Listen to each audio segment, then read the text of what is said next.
Hello, feeling pretty minging, and my voice is semi-returned, so here's some work, because otherwise you'll be getting really impatient with me. So, Judeo-Christian influences and God as creator. So there are two approaches when we talk about God. You've got the God of the philosophers. So you've got Christian thinkers like Aquinas, or Quirios, as I like to call him. He appealed to Greek philosophy to help him formulate ideas about God. They then concluded that God created the universe and God sustains it, and that God is spaceless and timeless, and it links to Exodus, I am who I am. And they could actually go into Broadway singing here, by the way. So the other approach is God of sacred scripture. So you've got Christian thinkers look to scripture to find out about God. So the scripture is the Bible, remember? They concluded that the God of scripture is a personal God, and this God exists within time.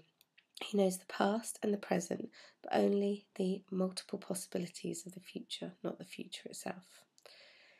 This God changes the course of history. There's clearly a tension between a wholly simple God and a fundamental Christian belief in Jesus here.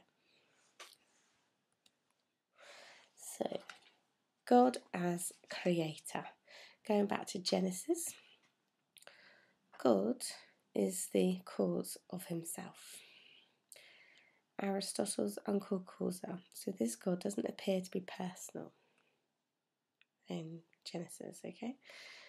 God created the world out of nothing, which means creatio ex nihilo.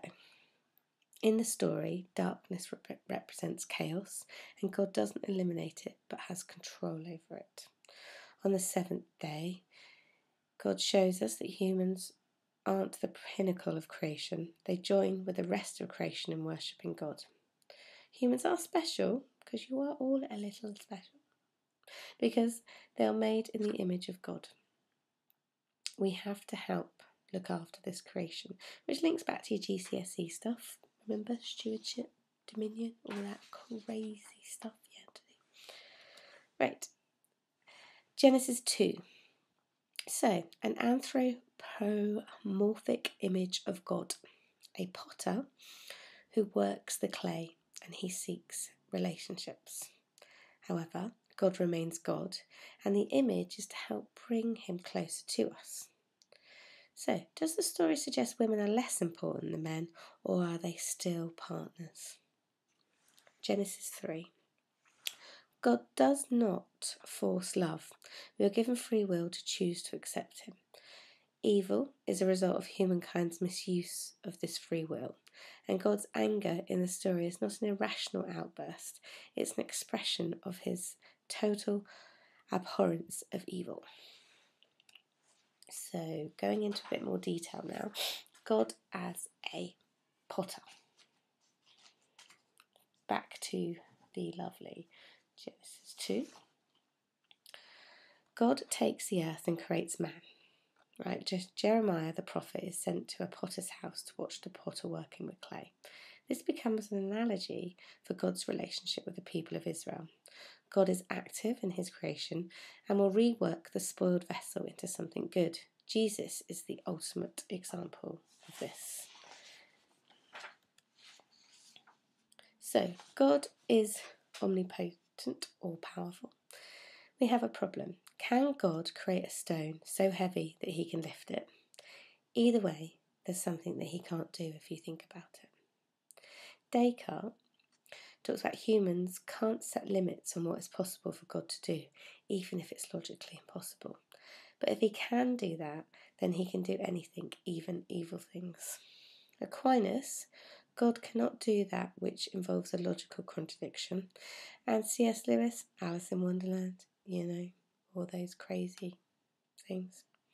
Nonsense remains nonsense even when we talk about God.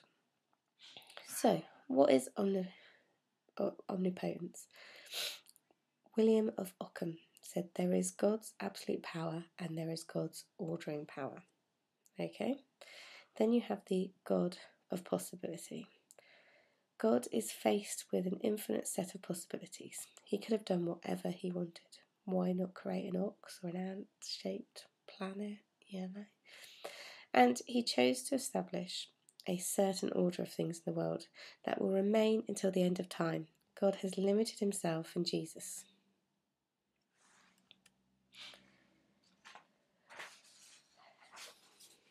God is omniscient, all-knowing.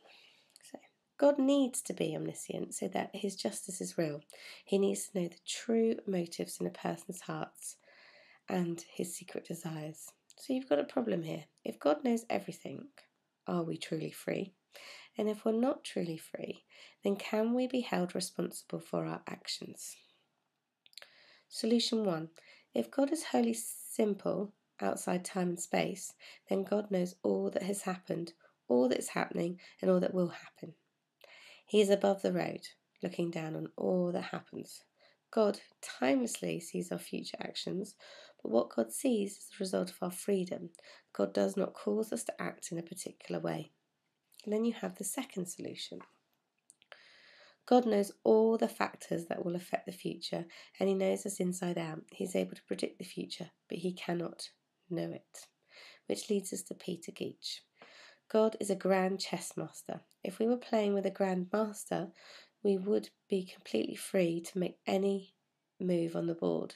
There would be no external constraints, but there would be no doubt that we would lose. God is omnipresent. So, the idea that God controls all things directly and knows all about all things is what is meant by God's omnipresence. God's omnipresence is both transcendent and immanent. God transcends the universe, but also transcends knowledge.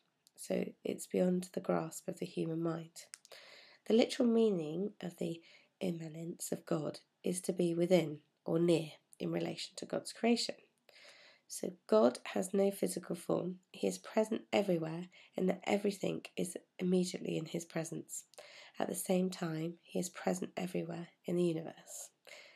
God is present in everything by sustaining everything in existence.